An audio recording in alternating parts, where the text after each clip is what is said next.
మా latest videos కోసం మా ఈ తెలుగు న్యూస్ ఛానల్ సబ్స్క్రైబ్ చేసి గంట సింబల్ యాక్టివేట్ చేసుకోండి. ఈ రోజే భోగి. ఈసారి భోగి తదియతో కలిసి వచ్చింది. ఇది ఎంతో పవిత్రమైన రోజు. ఈ రోజే గోదాదేవి కళ్యాణం జరిగింది. అయితే ఈరోజు రాత్రి 12 లోపు ఈ వీడియో చూస్తే చాలు, ఈ కథ వింటే చాలు, అదృష్టం మీ తలుపు తట్టినట్లే. కోటి జన్మల పుణ్యం లభిస్తుంది. వద్దన్న ధనలాభం కలుగుతుంది. భోగి రోజు ఎంతో పుణ్యం చేసుకున్న వారే ఈ కథలను వినగలుగుతారు. ఎవరైతే ఈరోజు ఈ కథలను వింటారో వారికి అన్ని శుభాలే జరుగుతాయి. విష్ణుచిత్తుల వారు గరుక్మంతుని అంశగా శ్రీ విల్లీపుత్తూరులో జన్మించారు. ఈ శ్రీ విల్లీపుత్తూరు అంటే విష్ణువుకు చాలా ఇష్టం. విష్ణువుకు వైకుంఠం మీద విసుగు పుడితే వైకుంఠాన్ని వదిలి 2 ప్రదేశాలకు వస్తారు అని శాస్త్రాలలో చెప్పారు. ఆ ప్రదేశాలలో ఒకటి తిరుమల, రెండవది శ్రీ విల్లీపుత్తూరు. స్వామికి ఈ ప్రదేశం అంటే అంత ఇష్టం. ఈ ప్రదేశంలో విష్ణుచిత్తుల వారు పుట్టారు. బ్రాహ్మణుల ఇంట ఈయన జన్మించాడు. ఈయనకు చిన్నప్పటి నుండి అపారమైన విష్ణు భక్తి. తల్లిదండ్రులు చదువుకో నాయన, పాఠశాలకు పంపిస్తాం అంటే విష్ణుచిత్తుడు నాకేమీ అవసరం లేదు, నాకు స్వామి కైంకర్యం చాలు అని చెప్పి భగవత్ సేవలోనే ఉండిపోయాడు. శ్రీ విల్లీపుత్తూరులో వటపత్ర సాయి ఆలయం ఉంది. ఆ ఆలయంలోని స్వామి సేవలో గడుపుతూ విష్ణుచిత్తుడు అలా ఉండిపోయాడు. పేద కుటుంబంలో పుట్టడం వలన పత్రాలతో పూలతో భగవంతుణ్ణి అర్చిద్దాం అనుకుని ఒక తోటలో తులసిమడి పువ్వుల వనం పెంచేవాడు. విష్ణుచిత్తుడు రోజు ఆ తోటలోని పూలతో ఆకులతో మాలలు చేసుకుంటూ స్వామికి కైంకర్యం చేసుకుంటూ ఉండేవాడు. విష్ణుచిత్తుడికి స్వామి మీద ఎంత భక్తి అంటే శ్రీ మహావిష్ణువు ఆయన కలలో కనిపించి స్నేహితుడిలాగా మాట్లాడేవాడు. అలా విష్ణుచిత్తుల వారికి 50 ఏళ్ళు వచ్చేశాయి. 50 ఏళ్ళు వచ్చిన విష్ణుచిత్తుల వారు పెళ్లి చేసుకోలేదు. భక్తిలోనే జీవితాన్ని గడిపేశాడు. చుట్టుప్రక్కల వారు విష్ణుచిత్తుడిని చూసి ఏమిటో ఈ వెర్రి బ్రాహ్మణుడు, ఎంతసేపు దేవుడు దేవుడని అంటూ ఉంటాడు, ఒక్క రూపాయి కూడబెట్టుకోలేదు, పెళ్లి చేసుకోలేదు, పిల్లలు లేరు, ఈయన గతి ఏమవుతుందో అని జాలిపడేవారు. పైనుండి స్వామివారు ఇవన్నీ చూసి అయ్యో, విష్ణుచిత్తుడు నా కోసం జీవితమంతా కూడా ధారపోశాడు, చేతిలో చిల్లిగవ్వలేదు, సర్లే అపారమైన సంపదను ఇద్దాము అనుకుని ఒక సన్నివేశాన్ని సృష్టిస్తాడు. ఒకసారి మధురరాజు వల్లభదేవుడు రాత్రిపూట దేశాటన కోసం వెళ్తాడు. వెళ్ళి ఎక్కడో భోజనం చేసి ఒక అరుగు మీద పడుకుంటాడు. ఆ అరుగు మీద రాజు పక్కనే ఒక మహాభక్తుడు ఉంటాడు. అతను భోజనం చేసి హాయిగా హరినామ స్మరణ చేసుకుంటూ ఒక శ్లోకం చదువుతాడు. వర్షాకాలానికి కావలసిన వాటిని మిగిలిన నెలల్లో కూడబెట్టుకుంటాం. రాత్రికి కావాల్సింది పగలు, ముసలితనానికి కావాల్సింది యవ్వనంలో, అలాగే పరలోకానికి కావాల్సింది కూడా ఈ లోకంలోనే సమకూర్చుకోవాలి అనేది ఆ శ్లోకం యొక్క అర్థం. ఆ మాటలు పిడుగుల్లా తగిలాయి రాజుకు. ఆ మాటలు వినగానే రాజుకు వైరాగ్యం వచ్చేస్తుంది. ఇక రాజు వెంటనే రాజ్యానికి వెళ్ళి నాకు రాజ్యం అక్కర్లేదు, మోక్షం కావాలి, మోక్షం కావాలంటే ఏ దేవుణ్ణి ప్రార్థించాలి అని పండితులందరినీ కూడా అడుగుతాడు. ఒక్కొక్కళ్ళు ఒక్కో దేవుడి గురించి చెప్పారు. అప్పుడు రాజు అలా కాదు, ఈ దేవుడు మోక్షం ప్రసాదిస్తాడని నిరూపించండి అని ఒక పరీక్ష పెడతాడు. పరీక్ష ఏమిటి అంటే ఒక పెద్ద స్థలంలో గడ్డకర్ర పాతి ఆ గడ్డకర్ర పైన 1,00,000 వరహాల మూట వేలాడదీస్తాడు. ఎవరైతే అక్కడికి వచ్చి ఫలానా భక్తుణ్ణి ఆరాధిస్తే ఖచ్చితంగా మోక్షం కలుగుతుందని పర్వత తత్వాన్ని నిరూపించగలుగుతారో అప్పుడు ఆ మూట తెగి వాళ్ళ కాళ్ళ దగ్గర పడాలి. అలా పడితే అప్పుడు ఆ దేవుడు మోక్షం కలిగిస్తాడని నమ్ముతాను అని రాజు చాటింపు వేయిస్తాడు. ఇక అంతే, 1,00,000 వరహాల కోసం అందరూ వస్తారు, రకరకాలుగా చెప్తారు, స్తోత్రాలు చెప్తారు, కానీ ఎవరు ఏం చెప్పినా మూట కింద పడదు. ఇక్కడ విల్లీపుత్తూరులో విష్ణుచిత్తుడు ఎప్పట్లాగానే మూలమంత్రం జపిస్తూ తులసిమాలను కట్టడం మొదలుపెట్టాడు. ఆ మాలను స్వామికి సమర్పించబోయేంతలో ఆ స్వామి ప్రత్యక్షమయ్యాడు. అప్పుడు స్వామి చిరునవ్వుతో అతనికి వల్లభదేవుడి పరిస్థితి వివరించాడు. నువ్వు వెంటనే మధురకు వెళ్ళు, అక్కడ రాజు ముందు అన్నీ తెలిసినట్టు అవాకులు చెవాకులు పేలుతున్న వాళ్ళ మదం దించు, నా మహిమను ప్రకటించు విలాసంగా ఆనతి ఇచ్చాడు. స్వామి మాట విన్న విష్ణుజిత్తుడు వణికిపోయాడు. స్వామికి సాష్టాంగపడ్డాడు. అయ్యో స్వామి, శాస్త్ర గ్రంథాల వంకనైనా చూడని వాణ్ణి. కోటలో మట్టి తవ్వటం తప్ప నాకేం తెలియదే. నన్ను వాదానికి పంపిత అక్కడ నీకు జరిగేది అవమానమే అని మొత్తుకున్నాడు. గుడిని ఊడవమను, నీళ్లు తోడమను, పల్లకి మొయ్యమను, మాలలు కట్టమను, జెండా దింపమను, వింజాంబర విచరమను, దీపం వెలిగించమను. అంతేగాని వాదాలు నాకెందుకు? ఇంకెవ్వరూ దొరకలేదా నీకు అని ప్రాధేయపడ్డాడు. అతని భక్తికి సంతోషించాడు శ్రీహరి. శ్రీదేవి వంక చూశాడు. అతన్ని వాదనలో గెలిపిస్తా చూడు అన్నాడు చిలిపిగా. తరువాత విష్ణుమూర్తి విష్ణుజిత్తుడితో, అంతా నీ ఇష్టమేనా ఏమిటి? వెళ్ళిరావోయ్ వెర్రివాడా, నేనున్నాగా అంతా జరిపించడానికి అన్నాడు. చివరికి విష్ణుజిత్తుడు ఎలాగో ఒప్పుకున్నాడు. రాజుకు ప్రసాదంగా ఇవ్వడానికి కావిళ్లలో అరిసెలు పట్టుకుని మధురకు బయలుదేరాడు. అలా విష్ణుజిత్తుడు మధుర చేరాడు. నేరుగా రాజసభకు వెళ్ళాడు. అతని దివ్య తేజం చూసి రాజుతో సహా సభంతా కూడా జంకుతో లేచి నిలబడింది. తర్వాత విష్ణుజిత్తుడు రాజు చూపించిన ఆసనం మీద కూర్చున్నాడు. అప్పటిదాకా వాదం సాగిస్తున్న సభలోని పండితులంతా నిశ్శబ్దంగా ఉండిపోయారు. అప్పుడు విష్ణుజిత్తుడు, ఎందుకీ మౌనం? కానివ్వండి, నేనేం పరాయివాణ్ణా అని నవ్వుతూ వాళ్లతో అన్నాడు. కొద్ది మాటల్లోనే వాళ్ళ లోతుపాతులు తెలుసుకున్నాడు. చిరు నవ్వుతూ రాజును చూశాడు. నువ్వు మధ్యవర్తిగా ఉంటే నా వాదం వినిపిస్తా అన్నాడతనితో. తర్వాత విష్ణుజిత్తుడు ఓ విద్వాంసుడి వైపు తిరిగాడు. అతని వాదం అంతా కూడా ముందు తన మాటల్లో వివరించాడు.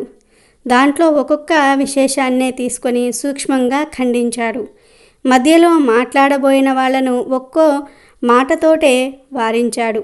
మళ్ళీ మొదటివాడి దగ్గరకొచ్చి తన సిద్ధాంతం స్థాపించి వాణ్ణి ఒప్పించి ఓడించాడు.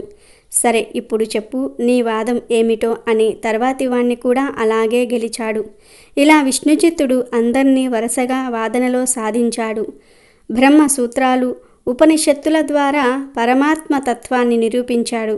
తర్వాత నారాయణుడే ఆ పరతత్వమని బోధించాడు. సకల భూతాల్లోనూ ఉండే ఆత్మ ఆ విష్ణువే అని వివరించాడు. ప్రాణుల్ని బంధించేది, మోక్ష మార్గానికి అడ్డం వచ్చేది మనసును భౌతిక భోగాల నుంచి వెనక్కి లాగే యోగ సాధనల వల్ల ఆత్మ రూపం తెలుసుకోవచ్చు. అదే విష్ణువు. అన్ని రూపాల్లోనూ నిండి ఉన్న వాడతనే. అయితే అతని స్థూల రూపాన్ని ఎప్పుడూ ధ్యానించటం ద్వారా అతనిగా మారి ముక్తి పొందొచ్చు అంటూ ఒక కథ ద్వారా విశదంగా వివరించాడు విష్ణుజిత్తుడు. విజయాన్ని దృఢపరుస్తూ సభలో కట్టి ఉన్న మూట దానంతట అదే తెగి విష్ణుజిత్తుడి పాదాలపై పడింది. ఇక మహారాజు పొంగిపోయి ఆ వరహాల మూటను విష్ణుజిత్తుడికి ఇచ్చి సన్మానం చేసి ఏనుగు మీద ఎక్కించి వింజామరలతో విసురుతూ ఆయనను వీధులలో ఊరేగిస్తారు. ఇంత గుర్తింపు వచ్చిన విష్ణుజిత్తుడికి కొంత కూడా గర్వం రాదు. ఇదంతా చూసిన నారాయణుడికి ముచ్చటేస్తుంది. ఆహా, మా విష్ణుజిత్తుడికి ఇంత సన్మానం జరుగుతుంది, చూడకపోతే ఎలా?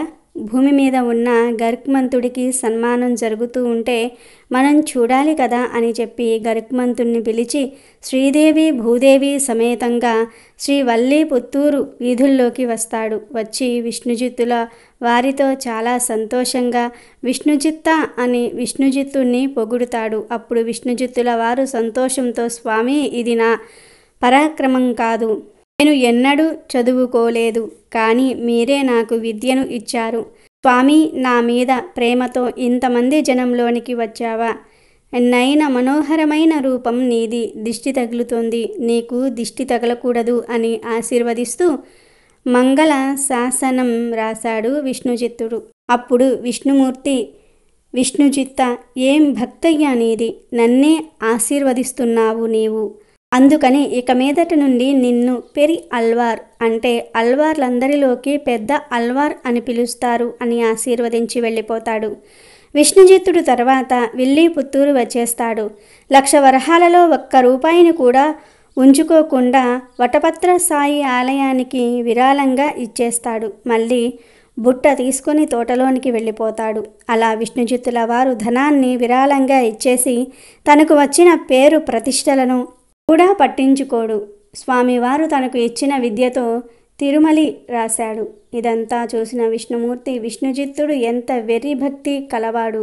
డబ్బు ఇస్తే నా ఆలయానికి విరాళంగా ఇచ్చేశాడు. పేరు ప్రతిష్టలు ఇచ్చినా పట్టించుకోలేదు. విద్య ఇచ్చాను, ఆ విద్యను కూడా నా కోసమే ఖర్చు పెడుతూ ఉన్నాడు. పెళ్ళి లేదు, పిల్లలు లేరు, తన జీవితమంతటిని నా కోసమే ఖర్చు పెడుతూ ఉన్నాడు.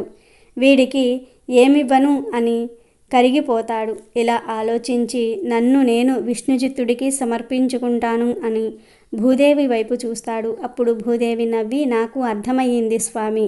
ఏ తులసి మొక్కల్లో అయితే అతని జీవితమంతటిని సమర్పించుకున్నాడో ఆ తులసి మొక్కలోనే కైవల్యాన్ని ఇవ్వబోతూ ఉన్నాను. ఇక నేనే భూమి మీదకి వెళ్తాను అని భూదేవి భూమి మీదకి దిగివస్తుంది. ఆమె నిజంగా తోటలో జన్మిస్తుంది. ఒక్కసారి విష్ణుచిత్తుడు తోటలో పాదులు తీస్తూ ఉండగా ఒక పాప కనిపిస్తుంది. ఆవిడే భూదేవి అంశతో జన్మించిన ఆండాల్ దేవి. గోదాదేవి భూదేవి అంశగా అయోనిజగా జన్మించింది. ఇక ఇలా బిడ్డ దొరకటంతో విష్ణుచిత్తుడు ఎంతో ఆనందపడిపోతాడు. ఎందుకంటే ఆయన జీవితంలో ఏ మాధుర్యాన్ని చూడలేదు. ఎప్పుడూ భక్తి భక్తి అని పెళ్లి కూడా చేసుకోకుండా మిగిలిపోయిన అతనికి కూతురు దొరికేసరికి చాలా మురిసిపోతాడు విష్ణుచిత్తుడు. అలా గోదాదేవిని విష్ణుచిత్తుడు అల్లారు ముద్దుగా పెంచుతాడు. చిన్నప్పటి నుండి గోదాదేవికి కూడా విష్ణుభక్తి అలవడుతుంది. యుక్త వయసు వచ్చేసరికి ఆ భక్తి కాస్త ప్రేమగా మారుతుంది. దాంతో గోదాదేవిలో కృష్ణున్నే ఎలా అయినా సరే భర్తగా పొందాలనే ఆరాటం మొదలవుతుంది. అంతేకాదు, శంఖం వంటి మెడతో గోదాదేవి అపురూప సౌందర్యంతో అలరారుతూ ఇరుగు పొరుగుల్లో ఉన్న భక్తుల ఇళ్లల్లో పాడే శ్రీలక్ష్మి కళ్యాణపు పాటలన్నీ శ్రద్ధగా వింటూ ఉండేది. శ్రీ మహావిష్ణువు గుణగణాలను ఆలకించి పూర్వజన్మ సంస్కారంతో ఆ దేవదేవుణ్ణి చేరాలనే బుద్ధి ఆమెకు కలిగింది. విష్ణుమూర్తి అవతార కథల అమృతాన్ని గ్రోలుతూ ఆ లీలలను అనుకరిస్తూ ఆనందించేది. విష్ణుచిత్తుడు విష్ణు పురాణానికి వ్యాఖ్యానం రచిస్తూ పొద్దు గడిపేవాడు. అతను కట్టే కలువపూల మాలలను, తులసి మాలలను తన కురులలో పెట్టుకొని నూతి నీటిలో తన ప్రతిరూపాన్ని చూసుకొని గోదాదేవి మురిసిపోయేది. పసుపుతో నలుగు పెట్టుకొని మృదువైన వస్త్రాలను ధరించి తండ్రి కట్టిన పూల మాలలను తలలో ధరించి కళ్ళతో స్వామి గురించి మాట్లాడుతూ ఉండేది. ఒకసారి విష్ణుచిత్తుడు ఈ దృశ్యాన్ని చూసి ఆగ్రహానికి లోనవుతాడు. స్వామికి సమర్పించాల్సిన మాలల్ని నా కూతురు వేసుకుంటుందా అంటే నిర్మాల్యాన్ని స్వామికి సమర్పిస్తున్నానా అని బాధపడతాడు. ఇక ఆ తప్పు జరగకుండా జాగ్రత్తగా ఉండాలని అనుకుంటాడు. ఇంకోవైపు గోదాదేవి రాత్రి సమయాలలో శ్రీ మహావిష్ణువు రూపగుణ లావణ్యాలను గురించి తనలో తాను స్వగాతాలు చెప్పుకుంటూ ఉండేది. ఒకసారి చెల్లెలు ఆమెను, ఓ సఖి, అక్కడి దానివి అక్కడ ఉండకుండా ఇప్పుడు ఇక్కడికి ఎందుకు వచ్చావు అని అడిగారు. అందుకు గోదాదేవి, చెలులారా, మీరేదో భూత భవిష్యత్తు వర్తమాన కాలాలను గురించి తెలిసిన మహర్షుల్లా మాట్లాడుతున్నారే. అంత తెలిసిన వాళ్లే అయితే చెప్పండి, నేను ముందు జన్మలో ఎవరిని అని అంది. అప్పుడు చెలులు గోదాదేవితో, పారిజాత సుమం కోసం సవతి అయిన రుక్మిణి మీద ఈసు పెంచుకొని భర్తను సాధించి పువ్వుతో సరిపెట్టుకోకుండా పారిజాత వృక్షాన్నే తెప్పించుకున్న సత్యభామవి నీవు కదా అని చెలులు గోదాదేవికి ఆమె పూర్వజన్మను తెలిపారు. వెంటనే ఆమెకు గతస్మృతి కలిగింది. నట్టింట దీపాన్ని వెలిగించగానే ఇంట్లో ఉన్న వస్తువులన్నీ కళకు కనబడకుండా గత జన్మలో శ్రీకృష్ణునితో విహరించిన ప్రపంచమంతా ఆమె కళ్ళెదుట కనిపించింది. గోదాదేవి సొమ్మసిల్లింది. ఆమెను ఆ స్థితిలో చూసిన చెల్లిల మనసులు ఉసూరుమన్నాయి. గత జన్మ జీవితాన్ని గురించి ఆమెను హెచ్చరించి గోరంతలు కొండంతులుగా చెప్పాము. ఆమె మనసు ఆందోళనకు లోనయ్యింది. ఈమె చేష్టలు ఇప్పుడు ఎందాక తెస్తాయో అని వాళ్ళు అనుకున్నారు. అటాకు విసనకర్రలతో విసురుతూ ఆమెకు శీతలోపచారాలను చేశారు. ఆమె కళ్ళు తెరిచింది. శ్రీహరి ధ్యానంతో మూతబడిన ఆమె కళ్ళ నుంచి అశ్రువులు ధార కట్టాయి. మీరు ఎవరు అని ఆమె వారిని అడిగింది. మేము నీ చెలులం, నాగకన్యలం, ఇంతకు ముందే భూమి మీదకి వచ్చాము అంటూ వారు ఆమెను కౌగిలించుకున్నారు. అప్పుడు గోదాదేవి ఆర్తితో, నేను శ్రీకృష్ణుడికి అప్పుడు ప్రియపత్నిని, ఇప్పుడు ఈ కలియుగంలో మళ్ళీ పుట్టి వియోగ వేదనలో చిక్కబడిన ఈ బ్రతుకు ఎందుకు? నా తండ్రి తన ఇష్టంపై ఇంకొకరు ఎవరికో ఇచ్చి పెళ్లి చేయడానికి ముందే నా ఈ దేహాన్ని యోగ శక్తితో నాశనం చేసుకుంటాను.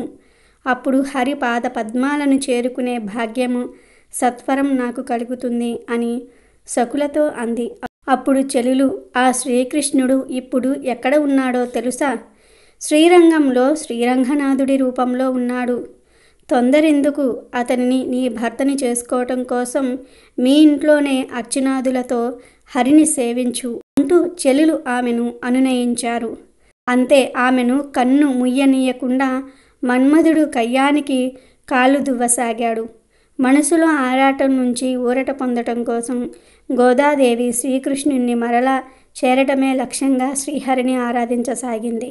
ప్రతిదినం తెల్లవారుజామునే మౌనాన్ని పాటిస్తూ మేల్కునేది. స్నానం ముగించి జుట్టి తడి ఆరబెట్టుకునేది. చెంగల్వ పూల మాలతో గుడికి వెళ్ళేది. ఆలయ ప్రాంగణంలో రంగురంగుల ముగ్గులను పెట్టేది. శ్రీరంగేశునికి మాలికను వేసి అగురు ధూపం వేసి అరటి పండ్లను నైవేద్యంగా పెట్టేది. గర్భగుడి చుట్టూ ప్రదక్షిణలు చేసేది. తీర్థం తీసుకుని ప్రసాదంగా పొందిన మాలను సెగలో ధరించి ఇంటికి వెళ్ళేది. ఇలా ప్రతిరోజు హరిపూజ చేసి అతని లీలను ద్రావిడ భాషలో పాడుతూ ఉండేది. అదే తిరుప్పావేగా మారింది. ఇంతలో వసంత ఋతువు వచ్చింది. కోకిలలు మావి చెట్టు కొమ్మల్లో దాగి పంచమ స్వరాన పాడసాగాయి. విరిసిన పూల మీద తుమ్మెదలు మూగసాగాయి. గోదాదేవి అప్పుడు విరిసిన కలువ పూల పాన్పు మీద సేద తీరేది. పూల సువాసనతో కూడిన చిరుగాలి ఆమె విరహ వేదనను మరింత అధికం చేసేది. దినదినం తన కూతురి వేదన మరింత పెరిగిపోతూ ఉండటం విష్ణుచిత్తుడు గమనించాడు. కారణం ఏమిటో గ్రహించలేకపోయాడు.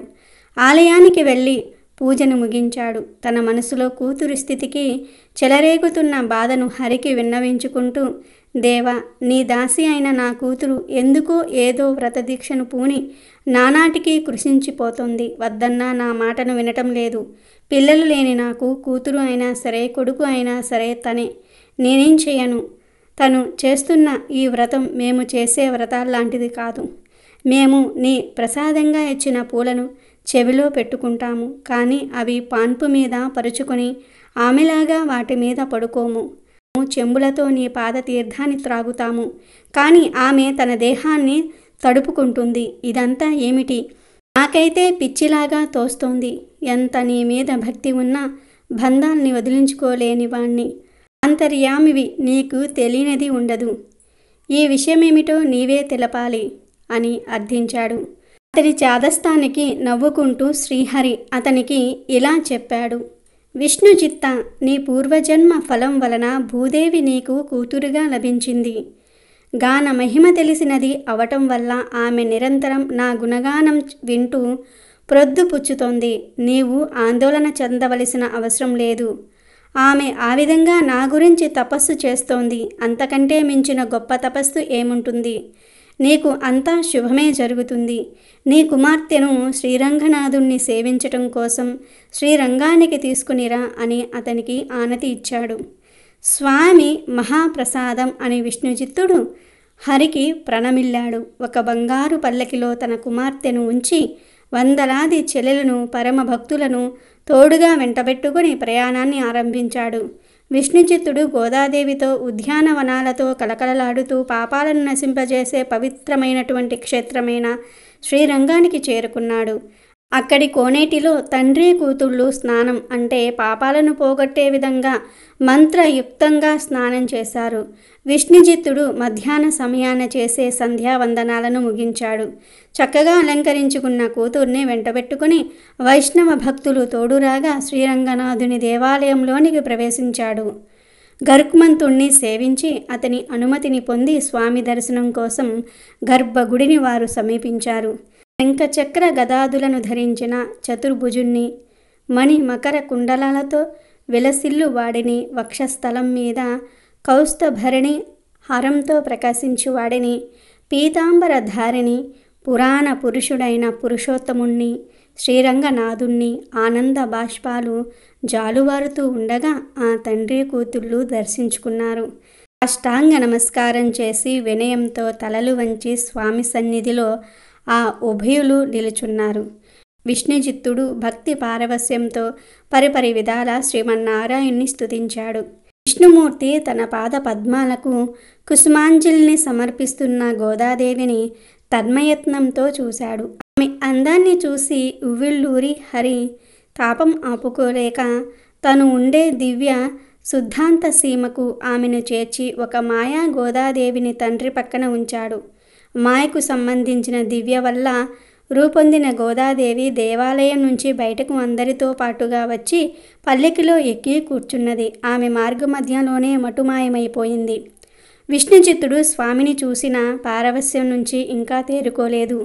పూజారులు ఇచ్చిన తీర్థ ప్రసాదాలను స్వీకరించి గుడి బయటికి వచ్చి వీడిదికి చేరిన విష్ణుచిత్తుడు ఇంటి తలుపులు తీశాడు. అప్పుడు అతనికి కూతురు గుర్తుకు వచ్చింది. పల్లకి తలుపులు తీసి చూశాడు. కూతురు పల్లకిలో లేకపోయేసరికి విష్ణుచిత్తుడు తెగ గాబరా పడిపోయాడు. స్వామి తన కూతురుని అపహరించాడని ఆవేశపడ్డాడు. మళ్ళీ వేగంగా దేవాలయానికి వచ్చాడు. బ్రహ్మాదుల సరసన నిలిచి పరిపాలన నడుపుతూ ఉన్న ఈ రంగనాథుడు అన్యాయంగా నా కూతుర్ని అపహరించి లోపల దాచిపెట్టుకున్నాడు. ఓ దేవా, బ్రాహ్మణుడినైన నన్ను దోచుకొని బాధ పెట్టడం నీకు సబబా? అంత ముచ్చటైతే నా కూతుర్ని పెళ్లి చేసుకోవలసింది గాని ఇలా ఎత్తుకెళ్తావా? నేను బడుగు బాపన్ని. నన్ను కరుచ చేస్తే నిన్ను లోకులు మెచ్చుకుంటారా? శివుడు, బ్రహ్మ, ఇంద్రాదులు నిన్ను సేవిస్తారని వాళ్లతో మొరపెట్టినా నిన్ను ఏమీ చెయ్యలేని అసక్తులని నిరంకుశుడిలా ప్రవర్తించటం సబబా? ఈ లోకాలన్నీ నీవే కావచ్చు, కానీ నా పక్షం వహించడానికి దయామయి అయిన మా అమ్మ లక్ష్మీదేవి లేదా? భక్తులు లేరా? నీలా లక్ష్మీదేవి వంటి సతులు ఉండగా పెళ్ళి కావలసిన మా అమ్మాయి మీద నీవు మనసు పడడాన్ని ఏమనాలి? నన్ను వెర్రివాణ్ణి చేద్దామనా, లేక పేదనైన నన్ను పరిహాసం చేద్దామనా? ఈ లీలను చూపడంలో నీ ఉద్దేశం ఏమిటి? ఏరుల వంకలు ఏలిన వారి వంకలను ఎవరు సరిదిద్దగలరు అని విష్ణుజిత్తుడు శ్రీరంగనాథుణ్ణి నిందించసాగాడు. భక్తుడు చిత్త శోభకు భగవంతుడు భయపడ్డాడు. అతని చాదస్తాన్ని అవహేళన చేస్తున్నట్లుగా చిరునవ్వు నవ్వుతూ, ఓ విష్ణుజిత్తుడా, ముసలితనం వల్ల నీకు బుద్ధి సరిగ్గా పనిచేయటం లేదనుకుంటాను. నీ కూతుర్ని నీ ఇంట్లోనే పదిలంగా పెట్టుకుని వీధిన పడి నన్ను నిందిస్తావా? మీ ఇంట్లో మరోసారి బాగా చూడు. ఓ చంచల నేత్రుడా, ఇంట్లో కానీ కనిపించకపోయినట్లయితే అప్పుడు నీ ఇష్టమొచ్చినట్లుగా తిట్టుకో. బుద్ధి చలించకముందే వెళ్ళి చూడు అని విష్ణుమూర్తి విష్ణుజిత్తుణ్ణి మందలించాడు. అతను ఆదరాబాదరాగా ఇంటికి పరిగెత్తాడు. వాకిట్లోనూ కూతురు ఇంటికి ఎదురై నమస్కరించింది. విష్ణుజిత్తుడు ఆమె వెన్ను నిమిరి ఆనంద బాష్పాలు రాలుస్తూ ఉండగా, నా తల్లి, మళ్ళీ నిన్ను చూడగలిగాను కదా అని అన్నాడు. విష్ణుజిత్తుడు తన ఇంట్లోనే ఉన్న సమయంలో బ్రహ్మ, శివుడు తమ భార్యలు అయినటువంటి సరస్వతీదేవి, పార్వతీదేవులతో అతని ఇంటికి వచ్చేశారు. వారిని తన ఇంట చూసి విష్ణుజిత్తుడు ఆశ్చర్యానికి లోనయ్యాడు. వచ్చిన వారికి సాదరంగా ఆతిథ్యాన్ని ఇచ్చాడు. ఉచితాసనాల మీద ఆసీనులు చేశాడు. వారి రాకకు గల ప్రయోజనాన్ని అడిగాడు. అప్పుడు వారు, శ్రీరంగనాథుడు మీ అమ్మాయిని తనకి ఇచ్చి పెళ్లి చేయమని అడగటం కోసం మమ్మల్ని మీ ఇంటికి ఇలా పంపించాడు అని అతనికి తెలిపారు. ఆ మాటలు విన్న విష్ణుజిత్తుడి హృదయం సంతోషభరితమైపోయింది. ధన్యుణ్ణి అయ్యాను. తనకు నా కూతుర్ని ఇవ్వటం సమ్మతమే కాదు, అత్యధిక గౌరవప్రదం కూడా. అయితే నా కూతుర్ని ఈ పరాయి ప్రాంతానికి తీసుకుని వచ్చాను. పెళ్లి చేసి ఆమెను ఇక్కడ వదిలిపెట్టి ఒంటరిగా నేను మా ఊరికి వెళ్తే మా ఊరి వాళ్ళు ఏమంటారు? కూతుర్ని అమ్ముకున్నానని నలుగురు నన్ను ఆడిపోసుకుంటారు. ఊరి వాళ్ల దృష్టిలో నేను చులకన అయిపోతాను. మీరు మా ఊరికి విచ్చేయండి. నేను అక్కడ నా కూతుర్ని శ్రీ రంగేశ్వరుడికి ఇచ్చి పెళ్లి చేస్తాను. శ్రీహరి పెళ్లి కొడుకుగా మా ఊరికి వచ్చినట్లు అయితే తన ఘనత పెరుగుతుంది, నా ఘనత పెరుగుతుంది అని విష్ణుచిత్తుడు ఆ దేవతలకు సవినీయంగా చెప్పాడు. వాళ్ళు వెళ్ళి హరికి ఈ విషయాన్ని విన్నవించారు. అది విన్న శ్రీ మహావిష్ణువు తన గరుడ వాహనం మీద ఎక్కి బ్రహ్మ రుద్రాది దేవతలు తమ తమ వాహనాలను అధిరోహించి తన వెంటరాగా శ్రీవల్లి పుత్తూరుకు విచ్చేశాడు. విశ్వకర్మ మణిమయమైన విడిదిని కట్టగా దానిలో విడిది చేశాడు. అప్సరసలు పసుపు నలుగు పెట్టి పుణ్యనదీ జలాలతో మంగళ స్నానాలు చేయించగా పెళ్లి కొడుకు అయ్యాడు శ్రీరంగుడు. నారదాది మునులు దివ్యగానం చేస్తూ ఉండగా కౌస్తభ మణిహారాన్ని, కేయూర కంకణాది ఆభరణాలను ధరించి పీతాంబరంతో నయనాందకరంగా శ్రీహరి తయారయ్యాడు. ఇక్కడ విష్ణుచిత్తుడు ఇంటికి వచ్చాడు. పుణ్య స్త్రీలు సీతారాముల కళ్యాణ గేయాలను పాడుతూ ఉండగా గోదాదేవికి మంగళ స్నానాలను చేయించి పెళ్లి కూతురిని చేశారు. పురోహితులు లగ్నం ఆసన్నమయ్యింది అని విన్నవించారు.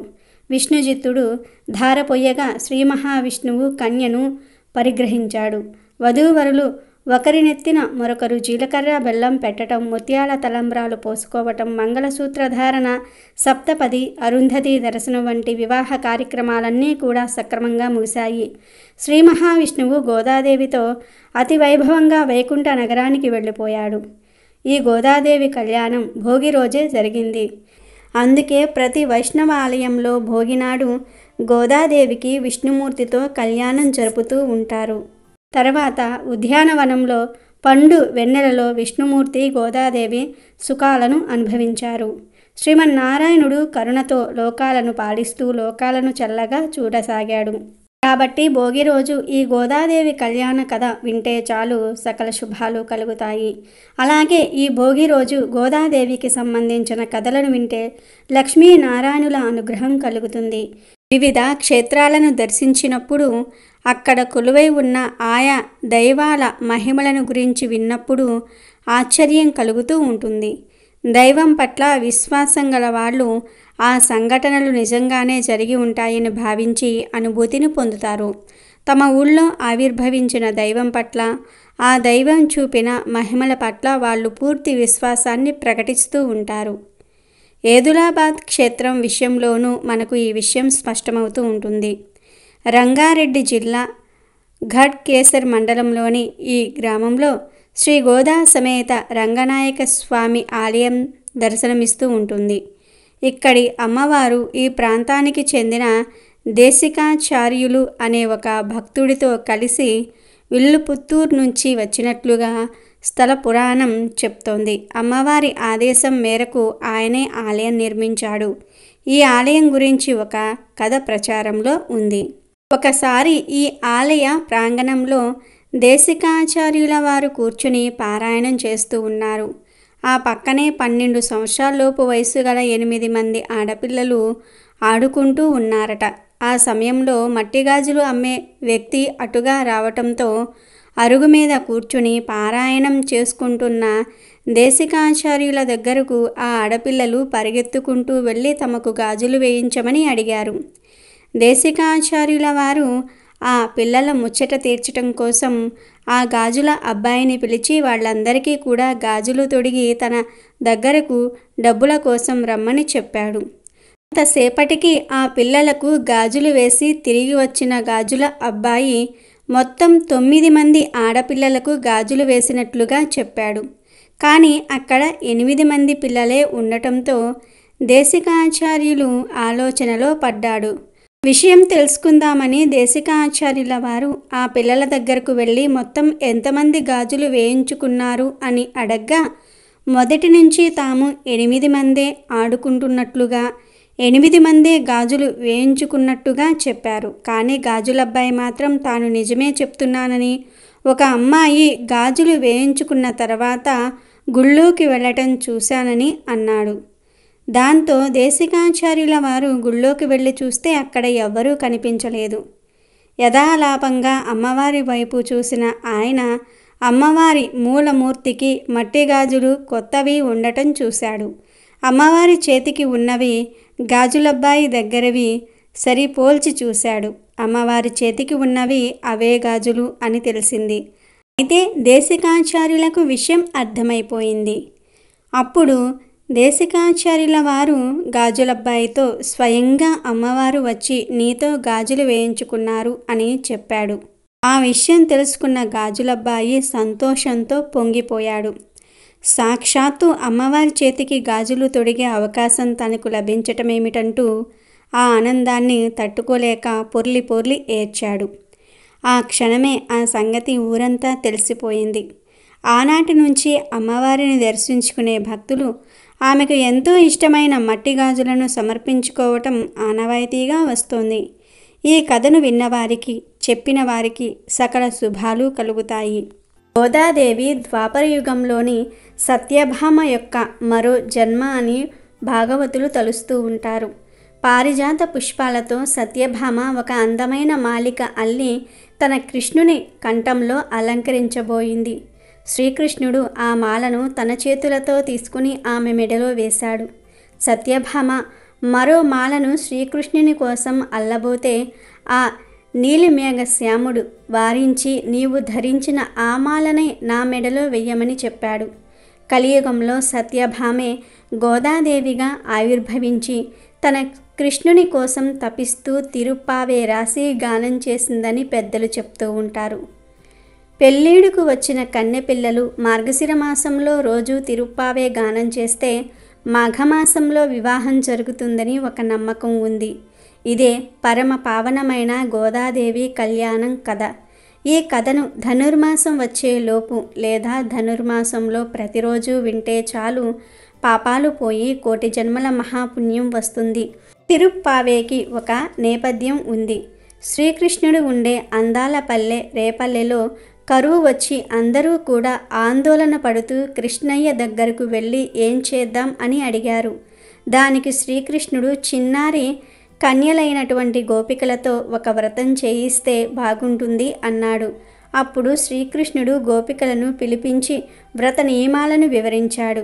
ఈ వ్రతం పెందలకాడనే మొదలవుతుంది కనుక మీరంతా తెల్లవారుజామున రావాలి సుమా అని గోపికలకు మరీ చెప్పి పంపించాడు గోవిందుడు. మరునాడు శ్రీకృష్ణునితో కలిసి వ్రతం చేస్తున్నామన్న ఆనందం ఉత్సాహం ఎక్కువై గోపికలకు నిద్ర పట్టలేదు. ఎంత త్వరగా జాము గడుస్తుందా, ఎప్పుడు బ్రహ్మ ముహూర్తం వస్తుందా అని ఎదురు చూస్తూ కష్టంగా రాత్రి గడిపారు గోపికలు. తెల్లవారుజామునే కృష్ణుడు రమ్మన్నాడు గనుక ముందే లేచి అందరినీ లేపుదామని బయలుదేరారు గోపికలు. ఆ విధంగా ధనుర్మాస వ్రతాన్ని గోపికలు చేశారు. ఇదే తిరుప్పావే నేపథ్యం. రండి రండి అంటూ తొలి పాసురంలో గోపికలు ఒకరినొకరు పిలుచుకుంటూ ఉన్నారు. గోపికలు నారాయణ్ణి కీర్తిస్తూ నిద్రలెమ్మని పాడే ఈ పాసురాలన్నీ కూడా సుప్రభాత ప్రబోధ గీతాలు. భోగి వెనుక ఒక ఆసక్తికరమైన కథ కూడా ఉంది. పూర్వం ప్రజలు వర్షాలు బాగా పడి పంటలు పండాలని కోరుకుంటూ ఇంద్రుణ్ణి ఎంతో భక్తి శ్రద్ధలతో పూజించేవారు. అందరూ ఇంద్రుణ్ణి అంతగా పూజిస్తూ ఉండటం వల్ల ఇంద్రుడికి చాలా గర్వం వచ్చేసింది. అతడి గర్వాన్ని చూసిన శ్రీకృష్ణుడు ప్రజలు తనను పూజిస్తున్నారని, ఇంద్రుడికి ఇంత గర్వం దేనికి, ప్రజలకు తమకు అవసరమైన వాటిని ప్రసాదించే దేవతలను పూజించటం సహజమే కదా, ఇంద్రుడు ఇంత విర్రవీగటం తగదు, ఇంద్రుడి గర్వం అణచాలి, లేకపోతే ప్రజల విషయంలో మిగిలిన దేవతల విషయంలో ఇంద్రుడి ప్రవర్తన ఊహించని విధంగా మారే అవకాశం ఉంటుంది అనుకున్నాడు. అప్పుడు కృష్ణుడు ఇంద్రుణ్ణి పూజించడానికి సిద్ధమవుతున్న యాదవులతో, మీకు నేను ఒక మాట చెప్తాను. ఇక్కడ ఉన్న ఆవులు ఉన్నాయి కదా, ఆ ఆవులు ఎంతో తృప్తిగా మేత మేయటం వల్ల అవి మనకు చక్కగా పాలు ఇస్తూ ఉన్నాయి, పంటలు పండించడానికి ఉపయోగపడుతూ ఉన్నాయి. వాటికి కావలసిన గడ్డి మనకు గోవర్ధన పర్వతం నుండే లభిస్తుంది. అలాంటప్పుడు మనం ఇంద్రుణ్ణి పూజిస్తూ మనకు ఎంతో ఉపకారం చేస్తున్న గోవర్ధన పర్వతాన్ని పూజించకపోవటం ఎంతవరకు న్యాయం? అందుకే గోవర్ధన పర్వతాన్ని పూజిద్దాం అని అన్నాడు శ్రీకృష్ణుడు. శ్రీకృష్ణుడి మాటలు వారికి సబబుగానే అనిపించాయి. దాంతో వారందరూ ఇంద్రుణ్ణి పూజించకుండా గోవర్ధన పర్వతానికి పూజ చేస్తారు. వారందరూ అలా చేయటంతో ఇంద్రుడికి కోపం వస్తుంది. ఈ ప్రజలకు తగిన బుద్ధి చెప్తాను అనుకుని భీకరమైన వర్షాలు కురిపించాడు ఇంద్రుడు. ఆ వర్షం వలన ఇల్లు, పశుశాలలు అన్నీ నేలమట్టమయ్యాయి. అప్పుడు యాదవులు అందరూ శ్రీకృష్ణుడి దగ్గరకు వెళ్ళి తమ బాధ మొత్తం చెప్పుకున్నారు. అప్పుడు శ్రీకృష్ణుడు గోవర్ధన పర్వతాన్ని ఎత్తి పట్టుకుని యాదవులకు, గోవులకు దాని క్రింద ఆశ్రయాన్ని కల్పించాడు. ఇంద్రుడు తన వద్ద ఉన్న 7 రకాల మేఘాలను వర్షింపజేసినప్పటికీ యాదవుల్ని ఏమీ చేయలేకపోయాడు. దాంతో ఇంద్రుడికి గర్వం అణిగిపోయింది. శ్రీకృష్ణుడి గొప్పతనం తెలుసుకున్న ఇంద్రుడు శ్రీకృష్ణుణ్ణి క్షమించమని అడుగుతాడు. శ్రీకృష్ణుడు ఇంద్రుణ్ణి మన్నించి భోగి పండుగ రోజు ప్రజలు నిన్ను పూజిస్తారు అని వరం ఇస్తాడు. ఇంద్రుడికి భోగి పండుగకు ఉన్న సంబంధం ఇది భోగి పండుగ వెనుక ఉన్న ఓ కథ. ఒకసారి పాల సముద్రం శేషపాన్పుపై శ్రీ మహావిష్ణువు లక్ష్మీ సమేతుడై ఉండగా అనుకోకుండా పార్వతీదేవి, సరస్వతీదేవి లక్ష్మీదేవిని చూడడానికి వైకుంఠానికి వచ్చారు. అల్లంత దూరాన వారిని చూసిన లక్ష్మీదేవి భర్త అనుమతితో ఆయన పాదాలను ఒత్తటం ఆపి శేషపాన్పు దిగి వారిద్దరిని సాదరంగా ఆహ్వానించింది. ముగ్గురు కలిసి సమీపంలోని ఓ ఉద్యానవనానికి వెళ్ళి ఓ చంద్రకాంత శీల మీద ఆసీనులై ఇష్టాగోష్ఠిగా మాట్లాడుకోసాగారు. వారలా మాట్లాడుకుంటూ ఉండగా దూరంగా నారదుడు వస్తూ ఉండటం కనిపించింది. నారదుడు కూడా వీరిని చూశాడు. ఇంకేం, కలహభోజనుడు తనకు కావాల్సినంత కాలక్షేపం దొరికింది అనుకున్నాడు. త్రిమూర్తుల భార్యలంతా ఒకే చోట కూర్చుని ఏదో విషయాన్ని గురించి మాట్లాడుకుంటూ ఉన్నారు కనుక ఏదో ఒక చిక్కు ప్రశ్న వేసి వారి మధ్య కలహాన్ని రేపి తన నామానికి సార్థకతను చేకూర్చుకోవాలనుకున్నాడు. అదేవిధంగా జగన్మాతలు కూడా నారదుడిని చూసి ఈ కలహభోజనుడు ఊరకనే రాడు, ఇతనికి తగిన బుద్ధి చెప్పాలి అని నిర్ణయించుకుని బ్రహ్మ మానసపుత్రుడిని సగౌరవంగా ఆహ్వానించారు. నారదుడు ముగురమ్మల దగ్గరకు వచ్చి నమస్కరించాడు. ముగురమ్మలు సైతం నారదుడిని ఆశీర్వదించి విషయాలేంటని అడిగారు. ఇక సమయం దొరికింది కదా అని నారదుడు కలహాన్ని మొదలుపెట్టేశాడు. త్రిమూర్తులైన వారికి భార్యలైన మీరు ముగ్గురు సకల లోకవాసులచే స్తుతించబడుతూ ఉన్నారు. అంతవరకు బాగానే ఉంది, కానీ మీ ముగ్గురిలో ఎవరు గొప్ప అనే సందేహమే చాలామందిని వేధిస్తోంది అని అన్నాడు. ఆ మాటలు విని నారదుడు తన పనిని ప్రారంభించాడనుకున్న ముగ్గురమ్మలు, నారద, నీ సందేహం ధర్మసమ్మతమే. నువ్వు భూలోకంలో మేము చెప్పిన చోటకు వెళ్ళి అక్కడున్న మా భక్తుల్ని పరీక్షించి మేము చెప్పిన మంత్రాన్ని వారికి ఉపదేశిస్తూ ఉండు. కొంతకాలం తర్వాత మాలో ఎవరు గొప్పో నీకే అర్థమవుతుందని చెప్పారు. ముందు సరస్వతీదేవి నారదునితో, నారద, భూలోకంలో మహాబలిపురానికి వెళ్ళి అక్కడ ఉన్న ఓ గురుకులంలో సెల్వనాథుడనే విద్యార్థిని కలిసి సమయం సందర్భం చూసుకొని అతని చెవిలో ఓం శ్రీ సతియే నమః అనే మంత్రాన్ని 3 సార్లు ఉచ్చరించి అతనికి మంత్రోపదేశం చేయమంటుంది. మంత్రోచ్చరణకు తర్వాత అక్కడ జరిగిన విషయాన్ని తమతో చెప్పమని సరస్వతీదేవి అంటుంది. ఇలా నారదుడు పండితుడి వేషంలో సెల్వనాథుడి బంధువుగా మహాబలిపురం వెళ్ళి సెల్వనాథుడి గురువును కలిశాడు. పండితుడు సెల్వనాథుడి బంధువని తెలుసుకున్న గురువు, సెల్వనాథుడికి అక్షరం ముక్క రాదు, వాటితో నా ప్రాణం విసిగిపోయింది, పశువులను మేపాల్సిందిగా పంపేశాను, వెళ్ళి చూడమన్నాడు. నారదుడు విషయం తెలుసుకొని బాలుడి దగ్గరికి వెళ్తాడు. ఆ బాలుడు చదువు రాదని తాను పడే కష్టాల్ని చెప్పి బోరుమన్నాడు. నారదుడు ఆ బాలుడిని ఓదార్చి మంత్రోపదేశం చేస్తానని, ఆ తర్వాత ఏం జరుగుతుందో చూద్దామని చెప్తాడు. అలా సముద్రంలో స్నానం చేసి శుచి అయి వచ్చిన ఆ బాలుడికి ఓం శ్రీ సతియే నమః అనే మంత్రాన్ని 108 సార్లు జపం చేయమని చెప్తాడు. ఇలా 108 సార్లు పఠించిన తర్వాత ఆ బాలుడు వేదాలను, శాస్త్రాలను సులభంగా అర్థం చేసుకోసాగాడు. అతనిలో వచ్చిన మార్పును చూశాక నారదుడు ముగురమ్మలకు ఈ విషయం చెప్పాడు. తర్వాత పార్వతీదేవి తన వంతు ప్రారంభించింది. నారద, కావేరీ నది ఒడ్డున సమయపురం అనే ఊరుంది. అక్కడ పెరినాయకి అనే ఒక ఆవిడ ఇంటి గురించి అడుగు. అక్కడి పరిస్థితులను గమనించి సమయం సందర్భం కుదిరినప్పుడు నేను చెప్పే ఓం శ్రీ సతియే నమః మంత్రాన్ని ఆవిడకు ఉపదేశించుమంటుంది. ఇలా పెరినాయింటికి ఇంటికి వెళ్ళిన నారదుడు ఆమెకు సంతానం లేకపోవటంతో ఆత్మహత్య యత్నానికి ప్రయత్నించడాన్ని నిరోధిస్తాడు. సంతానం లేకపోవటంతో ఆమె భర్తకు వేరొక వివాహం చేసి పెట్టేందుకు అంతా సిద్ధమవుతున్నట్లుగా గమనిస్తాడు. ఈమెకు కూడా మంత్రాన్ని నారదుడు ఉపదేశిస్తాడు. ఈ మంత్రం ప్రభావంతో ఓ శుభ సమయానికి పెరియనాయకి సంతానవతి అయ్యింది. ఈ విషయాన్ని వెంటనే నారదుడు ముగురమ్మలకు చేరవేశాడు. ఇక మూడోసారిగా లక్ష్మీదేవి నారదుడిని గోదావరి ఒడ్డునున్న తాటాకుల ఇంట్లోని రాజశేఖరుడనే పేద పండితుడిని కలవమంటుంది. ఓం శ్రీ సతియే నమః అనే మంత్రాన్ని ఉపదేశించమంటుంది.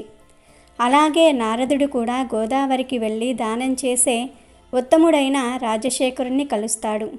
రాజశేఖరుడు తన వద్ద ఉన్న బియ్యాన్ని మారువేషంలో వచ్చిన రాజశేఖరుని వద్దనున్న బియ్యం కుండ నిండుకుంటుంది. దీంతో ఆశ్చర్యపోయిన రాజశేఖరుడు ఇంతకు ముందు ఇలాంటి కార్యాలు జరగలేదంటాడు. ఇలా రాజశేఖరుడికి కూడా నారదుడు ఓం శ్రీ సతియే నమః అనే మంత్రాన్ని ఉపదేశించి 108 సార్లు జపించమని చెప్తాడు. ఆ తర్వాత ఆ పేద పండితుడు శ్రీమంతుడిగా మారిపోతాడు. ఈ అద్భుతాన్ని కల్లారా చూసిన నారదుడు అజ్ఞానానికి సిగ్గుపడుతూ ముగురమ్మలను దర్శించుకుంటాడు. అమ్మలారా, మిమ్మల్ని అర్థం చేసుకోకుండా ప్రశ్న అడిగాను. ఇప్పటికైనా ఈ మంత్రం ఎలా పుట్టిందని అడుగుతాడు. అప్పుడు నారదునితో లక్ష్మీదేవి ఇలా అంది. బ్రహ్మదేవపుత్ర, మా ముగ్గురు శక్తుల్లో ఎటువంటి తేడాలు ఉండవు. జగదాంబ ఆజ్ఞానుసారం నా వలన ఐశ్వర్యము, సంపదలు, పార్వతీదేవి వలన ఐదవతనము, సౌభాగ్యము, సరస్వతీదేవి వలన విద్యలు, కళలు ప్రాప్తిస్తూ ఉంటాయి. శ్రీలక్ష్మిలోని, శ్రీ సరస్వతిలోని, శ్రీ శక్తిలోని బీజాక్షరాలు జతచేసి ఓం శ్రీమాత్రే నమః అనే మంత్ర సృష్టి జరిగింది. ఈ మంత్రాన్ని జపించిన వారికి మా కటాక్షం కలుగుతుంది. అందువల్ల ఈ మంత్రాన్ని అర్హులైన మా భక్తులకు, భక్తురాళ్లకు ఉపదేశం చేయగలవు అని చెప్పింది. కాబట్టి ఈ భోగి రోజు ఈ కథలు వింటే చాలు, అదృష్టం మీ తలుపు తట్టినట్లే. కోటి జన్మల పుణ్యం లభిస్తుంది. వద్దన్న ధనలాభం కలుగుతుంది. భోగి రోజు ఎంతో పుణ్యం చేసుకున్న వారే ఈ కథలను వినగలుగుతారు. ఎవరైతే ఈరోజు ఈ కథలను వింటారో వారికి అన్ని శుభాలే జరుగుతాయి. అమెజాన్లో బెస్ట్ డిస్కౌంట్స్ కోసం వీడియో డిస్క్రిప్షన్లో లింకు ఉంది, చూడండి. అలాగే మా టెలిగ్రామ్ ఛానల్ సబ్స్క్రైబ్ చేసుకోండి.